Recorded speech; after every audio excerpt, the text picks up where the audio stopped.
বজবজে বিজেপির এজেন্টকে বসতে বাধা দেওয়ার অভিযোগ, আর অভিযোগের তীর তৃণমূলের দিকে। আপনারা জানেন যে আজ শেষ দফা নির্বাচন রয়েছে, আর সেই শেষ দফা নির্বাচনে এবার বজবজে বিজেপির এজেন্টকে বুথে বসতে বাধা দেওয়ার অভিযোগ। বজবজে 7 নম্বর ওয়ার্ডের 52-53 নম্বর বুথে বাদামতলা হাই স্কুলে বিজেপির এজেন্টকে বসতে না দেওয়ার অভিযোগ। এ বিষয়ে বিস্তারিত কথা বলবো, আমাদের সঙ্গে রয়েছে আমাদের প্রতিনিধি গোপাল। গোপাল, দেখো যে অভিযোগ সামনে আসছে, বজবজের 7 নম্বর ওয়ার্ডের 52-53 নম্বর বুথে বাদামতলা হাই স্কুলের বিজেপির এজেন্টকে বুথে বসতে না দেওয়ার অভিযোগ, আর এই অভিযোগের তীর উঠছে তৃণমূলের দিকে। ঠিক কি ঘটনা ঘটেছিল?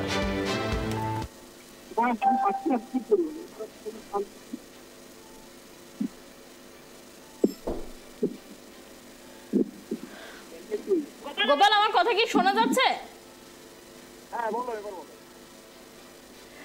দেখো, আজ ভোটের শেষ দফায় যে ছবি উঠে আসছে, বজবজ 7 নম্বর ওয়ার্ডের 52-53 নম্বর বুথে বিজেপির এজেন্টকে বসতে না দেওয়ার অভিযোগ। কাদের বিরুদ্ধে এই অভিযোগ, ঠিক কি ঘটনা ঘটেছে?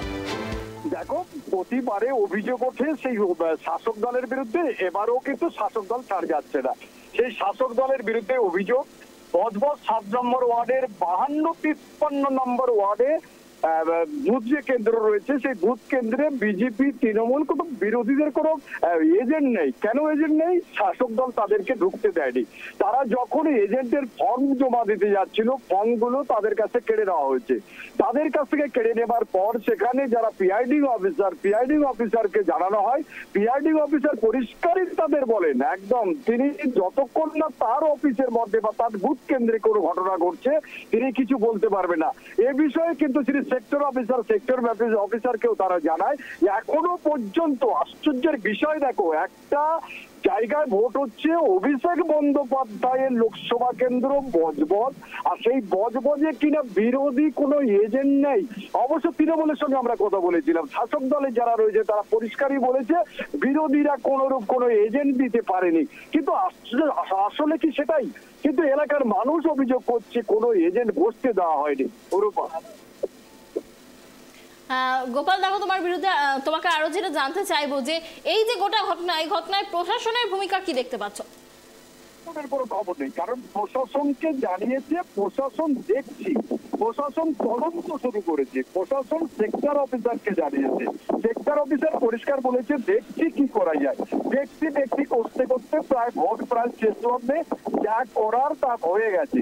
এই মুহূর্তে আর এজেন্ট না দেওয়ার কি আছে বা দেওয়ার কি আছে সে বিষয়ে কোনো কিছু এখনো বোঝা যায়নি। তবে বিরোধীদের কোনো এজেন্ট নেই, বিরোধী শূন্য এজেন্টকে ভোট হচ্ছে। অনেক ধন্যবাদ গোপাল আমাদের সঙ্গে থাকার জন্য। একেবারেই নজিরবিহীন একটি ছবি উঠে এসেছে, বিরোধীদের এজেন্ট ছাড়াই ভোট হচ্ছে বজবজে বিজেপির এজেন্টকে বুথে বসতে বাধা দেওয়ার অভিযোগ। ঘটনায় কাঠগড়ায় তৃণমূল। বজবজের 7 নম্বর ওয়ার্ডের 52-53 নম্বর বুথে বাদামতলা হাই স্কুলে বিজেপির এজেন্টকে বসতে না দেওয়ার অভিযোগ। সকালে এজেন্ট বুথে যাওয়ার সময় তার ফর্ম কেড়ে নেয় তৃণমূল দুষ্কৃতীরা। এই ঘটনায় তৃণমূলের তরফ থেকে অভিযোগ অস্বীকার করা হয়েছে এবং প্রশাসনের দায় এড়ানো ভাব দেখা যাচ্ছে, এমনটাই আমাদের প্রতিনিধি জানালেন।